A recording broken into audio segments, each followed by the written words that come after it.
La Direction générale des impôts étant un grand service pourvoyeur ou mobilisateur des recettes, plus elle mobilise, plus elle permet au pays de ne pas être dépendant de ressources extérieures.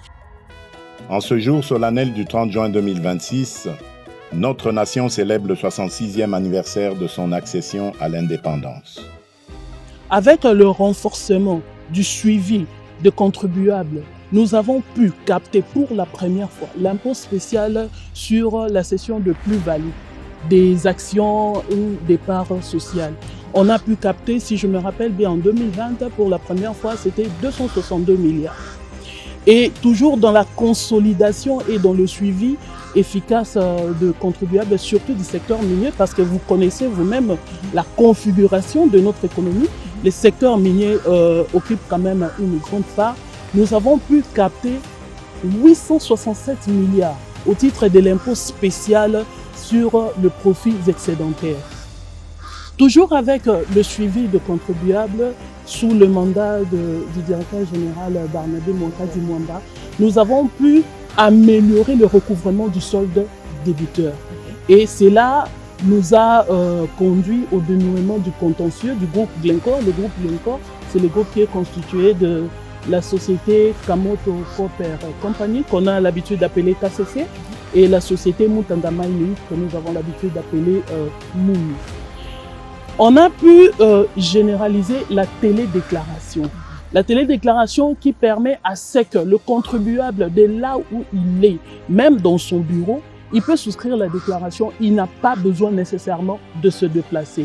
Et cette télédéclaration a déjà été rendue obligatoire au niveau des grandes entreprises et des entreprises de taille moyenne. Dans le mois qui vient ici, à partir du mois de juillet, nous allons poursuivre cette généralisation au niveau des entreprises de petite taille qui sont gérées au niveau des CIS que nous appelons le centre d'impôt synthétique. Non seulement ça, il a pu consolider. Il y a beaucoup de réformes apportées. Oui, il y a beaucoup de réformes sous le mandat actuel. Il a pu consolider la gestion de la TVA. Vous savez, vous tous, la TVA, c'est un impôt moderne. Elle a été instituée depuis 2010, mais mise en œuvre en 2012. Mais sa gestion n'était pas modernisée. Et sous le mandat du directeur général des impôts, on a pu mettre en œuvre la réforme de la facture normalisée et des dispositifs fiscaux. Et je suis aussi sûre que vous avez déjà entendu parler de la facture normalisée. D'ailleurs, je vous encourage de l'exiger. Chaque fois que vous faites une transaction, vous allez dans un supermarché, vous effectuez vos achats, à la fin, exigez qu'on vous donne la facture normalisée. Et là, vous serez citoyen qui contribue à l'avancement de notre administration et pourquoi pas de l'évolution de notre pays. Parce qu'une facture, ça peut paraître comme un petit geste, mais c'est un grand pas pour tous. Toujours dans la trame des réformes que le directeur général des impôts a mis en œuvre et que nous sommes en train d'implémenter, il y a aussi la réforme de la fiscalité directe qui est entrée en vigueur depuis le 1er janvier 2026 ici. Il y a l'impôt sur les sociétés qui d'ailleurs au mois de juillet ici, nous allons percevoir le premier acompte provisionnel de l'impôt sur les sociétés. Il y a aussi l'impôt sur le revenu de personnes physiques. Là, ça concerne toutes les personnes physiques. Moi, je suis, vous également, vous y êtes.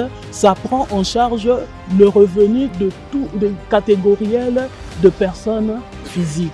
Alors, vous allez comprendre que toutes ces réformes mises en œuvre, ça ne peut qu'améliorer le niveau de mobilisation de recettes. Alors, moi, avant de terminer, allez-y, terminez. Merci. Je sens vous elle est dans son élément.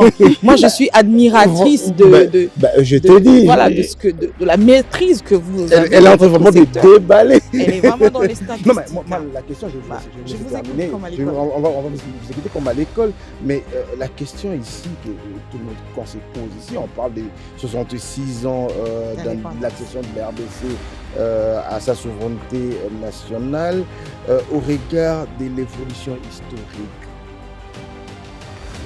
s'il faut parler de la DGI, en quoi cette administration contribue-t-elle à la consolidation de la souveraineté nationale? Merci beaucoup pour la question.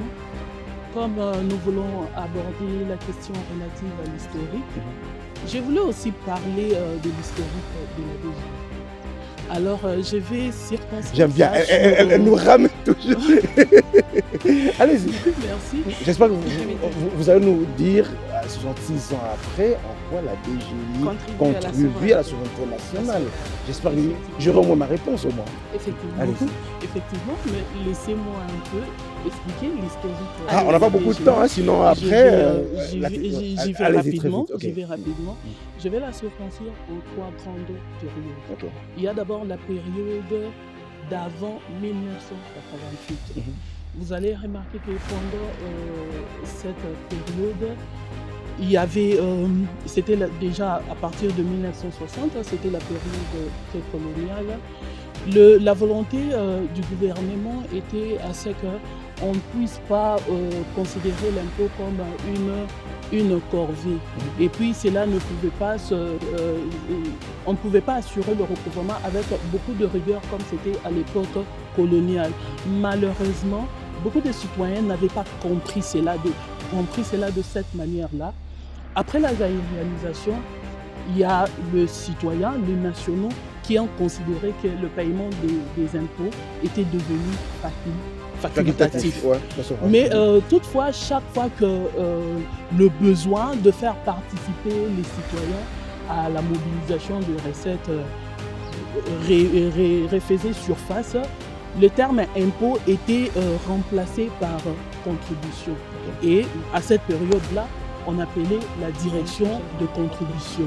Et elle était sous l'autorité. C'est vrai, en fait. Donc la DGI a connu beaucoup de mutations. Okay. Et elle était sous l'autorité directe du secrétaire général aux finances. Nous prenons maintenant la période de 1988 à 2003. Pendant cette période-là, il y a... J'ai jamais fait attention qu'à l'époque, contribution... La contribution. La contribution, parce que l'impôt était considéré comme une contribution. Une contribution volontaire. Okay. Allez-y, madame. 5 minutes de... Alors, la période de 1988 à 2003, le pays était caractérisé par un endettement général. Et puis, il y avait beaucoup de secousses de l'économie internationale. Cela avait poussé les institutions de Bretton Woods, la Banque mondiale et les fonds monétaires internationaux à poser des conditions sévères pour tout État qui avait besoin de financement. Et à partir de cela, le gouvernement de la République avait pris conscience de la nécessité de réorganiser la mobilisation de recettes pour que nous ne dépendions que de ressources propres. C'est en ce moment-là qu'il y a eu signature de l'ordonnance 88-039 du 10 mars 1988 portant création de la direction générale des contributions. Là maintenant ça devient direction générale de contribution. Mais cette fois-là c'était maintenant un service public qui avait une autonomie administrative et financière et placé sous l'autorité directe du ministre ayant les finances dans ses attributions.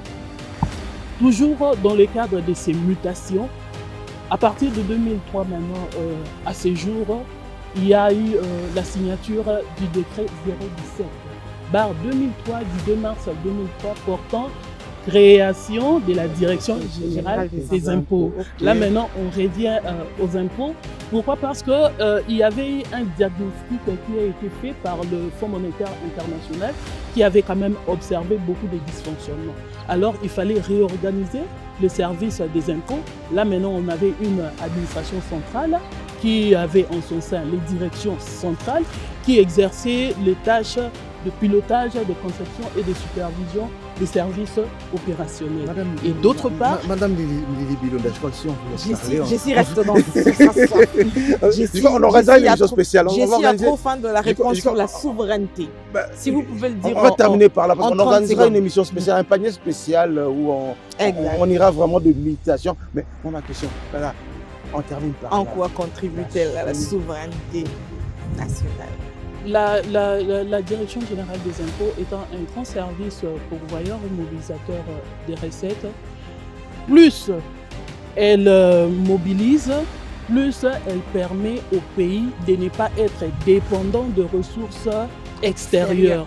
Et si vous regardez même dans le tableau de nos recettes, vous allez voir que la contribution de la DGI est très significative dans le budget de l'État. On est en moyenne à 35%, mais en 2022, c'était vraiment l'année record où on a atteint 46% de participation ou bien de contribution dans le budget de l'État. Donc c'est aussi une occasion de faire un petit appel aux Congolais pour qu'ils comprennent, que nous comprenions nous tous qu'il est important de pouvoir s'acquitter de ses devoirs, pour payer la taxe, les impôts, les consoms. Je vous disais même à Lingala, je vous dis comme Ah oui, toi quand même et on va parler français. Donc Ezamala Mokofuta, pas quoi à l'État. Merci beaucoup. Namokuse Ezamala Mokofuta pas quoi à l'État. Yango nazo senga na opérateur économique nyonso. Nazo senga na personne physique nyonso. To futa ba impôt na biso na respect ya législation fiscale et puis to zala vraiment na esprit ya civisme fiscal.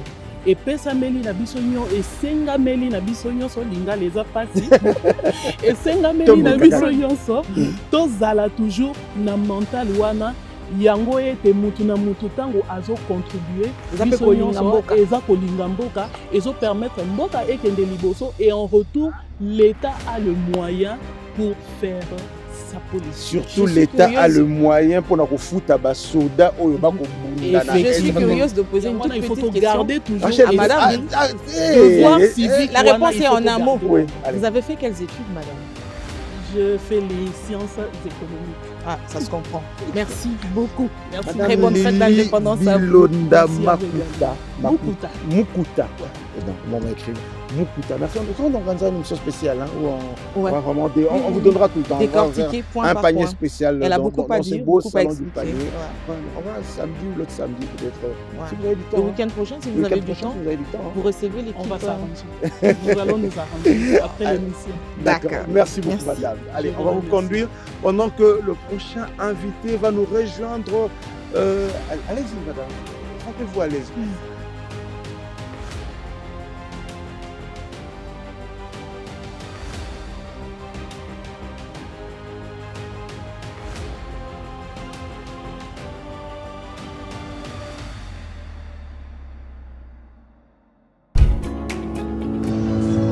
La Direction générale des impôts.